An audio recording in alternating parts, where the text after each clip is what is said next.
አባዬ ምንም አላጠፋም። ቆይ አሁን አንተ መርማሪ ከሆንክ እንዴት ነው ሰው ያልገደለ ሰው ገድያለሁ ስላለ ብቻ የምታስረው? ወንጀለኛ ሊሆን አይችልም። ይሄንን እንኳን መርምረህ ማወቅ አችልም? እንዴት ነው አሁን አንተ ወንጀለኛን ሰው መለየት ያቃተህ? እሺ ወይዘሪት አብጌል፣ ስለዚህ አባትሽ ገዳይ ካልሆነ ልጁን የገደለው ማን ነው? ምክንያቱም እዚህ ጋር ሰው ሞቷል፣ ያውም ቤታቸው ውስጥ፣ ያውም ደግሞ የተቀበረው ግቢያቸው ውስጥ ነው። ስለዚህ ገዳይ ማን ነው? ሰላም ጤና ይስጥልኝ። ውድና የተከበራችሁ የዩና ሚዲያ ቤተሰቦች ዳጣ ድራማ ክፍል 97ን ይዤላችሁ 98ን ይዤላችሁ መጥቻለሁኝ። ሶሪ አብጌል እንግዲህ አባቷን ነፃ ለማውጣት እሷ የምችለውን ሁሉ አድርጋለች። እናም በዚህ ክፍል ለአባቷ እንደምትወደኝ አሳይተኛል፣ ግን አባቴ ገዳይ አይደለም ብላ ራሷን አሳልፋ ሰጥታለች። ፖሊሱን በምታዩት መልኩ እንግዲህ ወይዘሪት አብጌል ታዲያ አባትሽ ገዳይ ካልሆነ እዚህ ቤት ደግሞ ሰው ሞቷል፣ ያው ምግብ ቢያችሁ ደግሞ የተቀበረውም እዚሁ፣ ስለዚህ ገዳይ ማን ነው አላት። እሷም መርማሪ አይደለ መርምረህ ማረጋገጥ ስትችል እንዴት ነው አንድ ሰው ገድያለሁ ስላለህ ብቻ ወንጀለኛ አድርገህ የምታቀርበው ስትለው፣ እኔ አባትሽን ወንጀለኛ ብዬ አላቀረብኩትም፣ ማለትም ፍርድ ቤት አልቀረበም፣ ነገር ግን ለምርመራ የሚሆነኝን መረጃዎች እያሰባሰብኩ ነው። እስከዛው ግን በእስር ይቆያል እንጂ ወንጀለኛ ነው ብዬ አልደመደምኩም፣ ደግሞ ፍርድ ቤት አልቀረበም አላት። እሷም እንግዳውስ የገደልኩት እኔ ነኝ ልጁን፣ አባቴ ነፃ ነው፣ ምንም ነገር አያውቅም። አባዬ እዚህ ጋር አንተ ምንም ነገር አላጠፋህም፣ ደግሞ ምንም እውነቱን አይቀይረውም።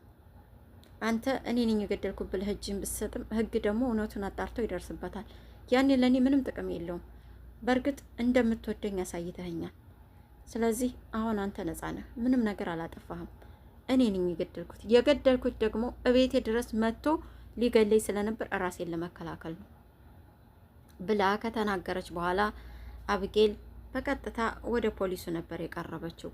ፖሊሱም ተይ አብጌል አትቅረቢኝ እባክሽ አትቅረቢኝ እያላት ሽጉጡን ልትነጥቀው እየሞከረች ነበር። እሱም ብነጥቅስ ምን ታመጣለህ አለችው። እገልሻለሁ አላት። አየህ አለችው።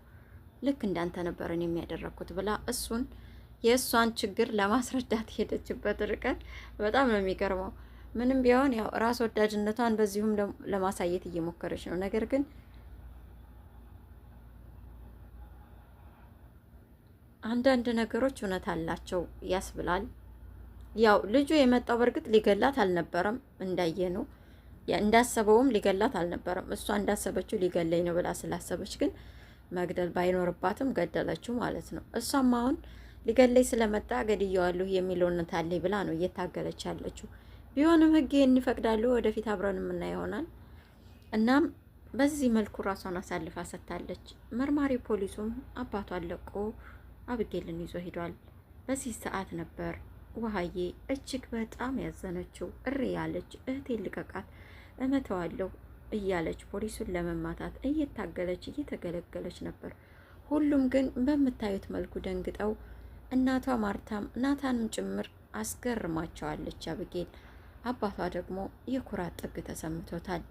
እናም አብጌል በዛሬው ዕለት የእውነት የቆመች ይመስላል። እናም ቀጥ ብላ ፖሊሱን እኔን ሰራይ ብላ ይዟት ሄዷል። እናም እንግዲህ በዚህ መልኩ ወደ ቤት ከገቡ በኋላ እሷም ወደ እስር ቤት ከሄደች በኋላ ደረጀ እጅግ በጣም ልቡ ተሰብሮ ለናታን እየነገረው ነበር። ናታን አብጌል ዛሬም አለች በልቤ ማለት ነው፣ ዛሬም አላመለጠችኝም ማለት ነው፣ ልጄ ዛሬም ከኔ አልወጣችም ማለት ነው። የእውነት በጣም ኮርቼባታለሁ ዛሬ። በእርግጥ አሁንም የጸጸት ስሜት እየተሰማት አይደለም። ልጁን ስለ መግደሏ ቅንጣት ታክል ጸጸት እየተሰማት አይደለም። ቢሆንም ግን ቢያንስ እኔ አባቷን ለእኔ ስትል ነው፣ እናም ደግሞ አንተ ምንም አላጠፋህም ብላ በዛን ሁኔታ በመናገሯ እጅግ በጣም ኮርቼባታለሁ። እናም አብጌል መቼም አትቀየርም። ልትቀየር የምትችለው እስር ቤት ብትሆን ነው። ስለዚህ ያደረገችው ጥሩ ነገር ነው እያለ እንግዲህ ለናታን እየነገረው ነበር። ናታንም አይ ተቀይራለች አባዬ፣ በጣም ነው የጨነቃት፣ ተጸጽታለች አለ። አይ ገና ናት፣ መጸጸት እንኳን አልተጸጸተችም እያለ እንግዲህ ደስታውንም ሀዘኑንም እየነገረው ነበር ለናታን። ከወይዘሮ ማርታም ጋር ሆነው እንግዲህ መኪና ውስጥ ሆነው እያወሩ ነበር ስለሷ። አቢጌል በጣም ነው ያሳዘነችኝ። በዛ ሁኔታ ከእጃችን ባትወጣ ልጄ ደስ ይለኝ ነበር። ተይ እያልኩ ስመክራት እንዳባት ብዙ ነገር ሳስተምራት ልሰማኝ ፈቃደኛ አልሆነች። ማርታ የእኔ ስህተት ምኑ ጋር ነበር? እኔ ምንድን ነበር ያጠፋሁት? የቱ ጋር ነበር ልጄን እንድትሳሳት ያደረኩት? ስለ እውነት ተናገሪ፣ ስለ እውነት ቁሚ፣ እውነት ጋር ሁሉ ነገር አለ ብዬ በማስተማሪ ይሄ ነበር የሚገባኝ? ብዙ ነገር ብያት ነበር፣ ግን ልትሰማኝ አልፈለገችም። ታዲያ የኔ ጥፋት አሁን ምኑ ጋር ነው እያለ እንግዲህ እየተብከነከነ ነበር። ወይዘሮ ማርታም አንተ ምንም አላጠፋህም፣ ያንተ ጥፋት ምንም ጥፋት የለብህም፣ ይህ ሁሉ ተይ የምትባለውን ባለመስማቷ ነው።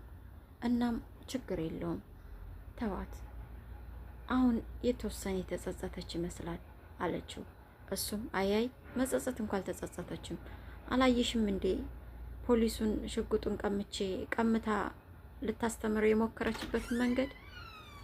ያ ማለት ምንም ጸጸት እንዳልተሰማት ነው የሚታየው። እሷ ልትታረም ወይም ልትጸጸት የምትችለው ምናልባት እስር ቤት ስትገባና በእስር ስትቆይ ነው የሚሆነው። ስለዚህ ማርቲ መታሰሯ ለሷ ጥሩ ነው እያላት ነበር። እኔ ግን በዚህ ድራማ ውስጥ ማለትም በእነዚህ በተከታታይ ክፍሎች ውስጥ ይሄ ልጅ እንዳልሞተና የተቀበረው መቃብር የውሸት እንደሆነ ነው የሚሰማኝ። ምክንያቱም አቶ ደረጀ ንጹሕና ቀና አስተሳሰብ ያለው ለእውነት የሚኖር ባጠፋው ጥፋት እንኳ ምን ያህል ጸጸት ውስጥ እንደሆነ ሁላችን አይተናልና ከዛ አንጻር የእውነት የሰው ልጅ እጁ ላይ ወይም በልጁ እጅ ሙቶ ግቢ ውስጥ ይቀብራል የሚል እምነት የለኝም። እናም አቢጌልን ለማስተማር ያደረጉት ነው ብዬ ነው የማስበው። ከወሬያቸውም ማርታና አቶ ደረጀ እንዳወሩት ያኔ ብዙም የሰው ሞት ያህል አይደለም ሀሳባቸውና እሷን ለማስተማር ልጃቸውን ለመቀየር የተጠቀሙበት ዘዴ ነው። ልጁ ግን ሆስፒታል ነው ያለው የሚል እምነት ነው ያለኝና እናንተስ ምን ይመስላችኋል? የእውነት ልጅ የሞተ ይመስላችኋል? እንደኔ ግን ራሱን ስቶ ከወደቀበት ደግሞ ሲነቃ ምናልባችም የህመም ስሜት ስላለው ወደ ሆስፒታል እንዳገግም አድርገውት ይመስለኛል። ካልሆነም ደግሞ በሰላም ድኖ ወጥቶ ከመኪናቸው ነገር ግን ለተወሰነ ጊዜ እንዲሰወር፣ ምክንያቱም ልጅቱን ለማስተማር እንደሚጠቀሙበት አሳምነውት እንደዛ ያደረጉ ነው የሚመስለኝ ናታንና አቶ ደረጀ፣ ወይም ደግሞ ደረጀ ብቻውን። ናታንም ምንም ላያውቅ ይችላል። ግን ደግሞ ያ በሰው ቅርጽ ተጠቅልሎ ወይም ተገንዞ ቤታቸው ውስጥ ወደ መቃብር ያስገቡት ደግሞ ምንድን ነው ስንል ምናልባችም ካርቶን፣ ምናልባችም አሻንጉሊት፣ ብቻ አላውቅም፣ ብቻ የሆነ ነገር በሰው ቅርጽ አስመስለው ያደረጉት ይመስለኛል እንጂ የእውነት ጨክኖ እቤቱ ሊቀብር አይችልም። እኔ ይሄ ነው እምነቴ። እናንተስ ደግሞ ምን ይሰማችኋል? ሀሳብ አስተያየታችሁን ኮመንት ላይ ያስቀምጡልኝ።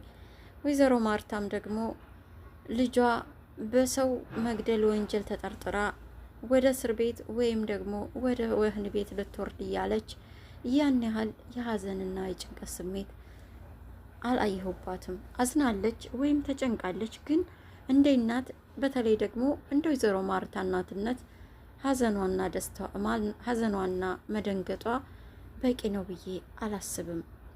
በጣም እጅግ በጣም ልቧ ተሰብሮ ትጨነቅ ነበር። እንደውም እንኳ ካስታወሳችሁ ልጁ ሞተ የተባለበት ቀን ላይ ምን ያህል ሀዘን ውስጥ እንደነበረች ሁላችንም አይተነዋል። ከዛ አንጻር የሞተውም ነፍስ ቢሆንም ግን ደግሞ ልጇም ያላገባች ገና ያልወለደች ገና ትምህርቷን ያልጨረሰች ገና ወጣት ልጇን እድሜዋን በእስር ቤት ልጨርስ መሆኗን ስታስብ አንዲት እናት ሀዘኑ ቀላል ነው ብዬ አላስብም።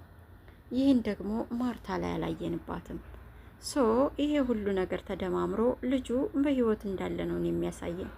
እናንተም ሀሳብ አስተያየታችሁን እስኪ ኮመንት ላይ ያስቀምጡልኝ። ከዛ በተጨማሪ እንግዲህ ናታንና ዳጣም ደግሞ እዛው ግቢያቸው ውስጥ መናፈሻቸው ላይ ቁጭ ብለው ከናታን እግር ላይ ዳጣ ተኝታ እሱም የቁልቁል እሷም ቀና ብላ እሱን እያየች እያወሩ ሳለ የአብጌል እንደዚህ መሆን እጅግ በጣም ልቤን የሰበረው፣ በጣም እኮ ነው የምታሳዝነኝ እያለችው ነበር ለናታን። ናታንም አንቺ እኮ ነሽ የምትጨነቂላት፣ እሷ እኮ ምንም ግድ አይሰጣትም ላንቺ አላት። እህቴ መሆኗን ስለማታቅ ነው ናታን። እህቴ መሆኗን ብታውቅ ኑሮ ታዝንልኝ ነበር፣ ትረዳኝ ነበር። ታውቃለህ ውሃዬን እኮ በጣም ነው የሚጣሉት፣ ግን ደግሞ አጨክንባትም። ለምን? እህቷ ስለሆነች። እኔንም እህትና እህት መሆናችንን ብታውቅ ኑሮ እንደዚህ አታደርግም ነበር አለችው። ናታንም አይገርምሽም? አንቺ እህቷ መሆንሽን ብታውቅ ሁሉ ለአንቺ ምንም የተለየ ስሜት የሚኖራት አይመስለኝም። አብጌል በቃ እንደዚህ ነው የተሰራችው፣ እች ነች አብጌል አላት። ይህን ሲባባሉ እንግዲህ በድንገት ባልትና ከአጥሩ ስር ሆና ወይም ደግሞ ከመናፈሻው ውስጥ ተደብቃ እየሰማቻቸው ነበርና እህትና እህት መሆናችንን ብታቅ ኑሮ የሚለው ጆሮዋ ሲገባ አፏን ይዛ እሪ አይነት ስሜት እየተሰማት ነበርና በድንገት ናታን አያት። ምን እያረግሽ ነው አንቺ ቅመም? ምን እያረግሽ ነው ሲላት እሷም ደንግጣ ቆመች፣ ተንገዳገደች። የምታወራው የምታደርገው ማጣች። ያኔ እንግዲህ ዳጣ ደነገጠች። ምንድነው የሰማሽው ነገር? ናታን ጉር ሆኖናል። አሁን ይሄን ከሰማይ ለእናቷ ወዲያ ትናገራለች። እህትና እህት መሆናችንን ብታቅ ኑሮ እያልኩ ሳወራ ሰምታኛለች። ጉድ ፈላ እያለች እንግዲህ ብዙ ነገር እያለችው ነበረ። እሱም ተረጋጊ፣ ላሰማ ሁሉ ትችላለች። ነይ፣ ምንድነው የሰማሽው? ነይ ወደ እኔ፣ ቀጥ ብለሽ ነይ፣ ሳልመጣ ነይ ምናምን እያለ አስፈራራት። እሷም እየተንቀጠቀጠች ምንም አልሰማው፣ ምንም አለች። ምን እያረግሽ ነበር አላት። ያው ተደብቅ የምታረጉትን እያየሁ ነበር። እና ምን አየሽ? ምን ሰማሽ አሏት። ምንም ነገር አልሰማሁ አለኝ። እሷ ግን ሰምታ ነበር። እንደገና እየሮጠች አመለጠቻቸው። የዛኔ ናታን አንዳንድ ጊዜ የአንዳንድ ሰው መኖር ለአንዳንድ ሰዎች መጥፎ አጋጣሚ ነው፣ የአንዳንድ ሰዎች አለመኖር ደግሞ ለአንዳንድ ሰዎች ጥሩ አጋጣሚ ነው ይባላል። ስለዚህ የአብጌል አለመኖር ለእኛ ጥሩ አጋጣሚ ሆኖልናል እያለ እንደ ቀልድ እየተረተ ሁሉ እየነገራት ነበር። እናም ውድ የወይኗ ሚዲያ ቤተሰቦች ዳጣ ድራማ ለዛሬው ይህንን ይመስል ነበር። እንግዲህ ደረጀና ወይዘሮ ማርታ መኪና ውስጡ ነው። ሰላምዬም ጠፋሽ እያለች ነው። ክርስትና ከወጣ ወደ ቤት እመለሳለሁ ብላለች እያለች ነበር። ለምንድን ነው ማታውሽ? እቺ ሴትዮ ለምንድን ነው ማታውሽ ብለው ሲጮህ ምን ሆነሃል ደረጀ? የታወቀህ ነው? ምን ሆነ ነው የዘች ሴት ስም ሲነሳ የምትቆጣው? ምንድን ነው? እመጣለሁ አለች። ከኛ ጋር ለዘላለም የኖረች ሴት ናት። ምን ችግር አለው? እኛ ጋር መኖር ከፈለገች ትምጣ፣ ቤታችን ሰፊ ነው። ለዛም እሷም ተረራርተው እየሰሩ ይኑሩ፣ ምን ቸገረህ አንተ አለች። አይ በቂ ነው፣ ለእኛ ቤት አንድ ሰራተኛ በቂ ነው። እንደውም እዛው አለችበት ተከራይተን እንደምናኖራት ንገሪያት። እኛ ቤት መምጣት የለባትም ንገሪያት፣ በጭራሽ መምጣት የለባትም ማለት እየታወቀህ ነው። ግን ለምንድን ነው የዚች ሴትዮ ስም ሲነሳ የምትቀያየረው? ምንም አልገባኝም። ምን እየሆንክ ነው? ለምንድን ነው እንዳትመጣስ የፈለከው? ለምንድን ነው አይኗን ማየት የፈለከው? አይ በቃ ማርትዬ ከሰማሽ በቃ ንገሪያት፣ ድጋሜም ወደ እሷ አትሄጂም፣ ማግኘትም አይጠብቅብሽም እሷን እያለ እንግዲህ ጭራሽ ነገሩን አውሰብስቦታል። ማርታም ጥሩ እሺ ካልክሽ፣ ግን ይህን ያህል እንደዚህ የተናደርክበት ስላልገባኝ ነው ብላ ውስጧ የሆነ ነገር እንድጠረጥር አድርጎ ነው የተዋት።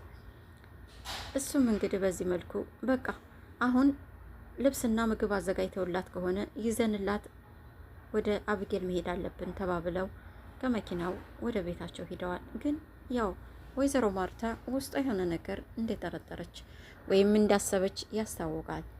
እና ውድ የወይኗ ሚዲያ ቤተሰቦች ለዛሬ ዳጣ ድራማ በዚሁ ተጠናቀቀ። በቀጣይ ክፍል ይዤላችሁ እስከምመጣ ሰላማችሁ ይብዛ። ሀሳብ አስተያየታችን ኮመንት ላይ ያስቀምጡልኝ። አበረታቱኝ። ሀገሬ ልጆች በያላችሁበት ሰላማችሁ ይብዛ።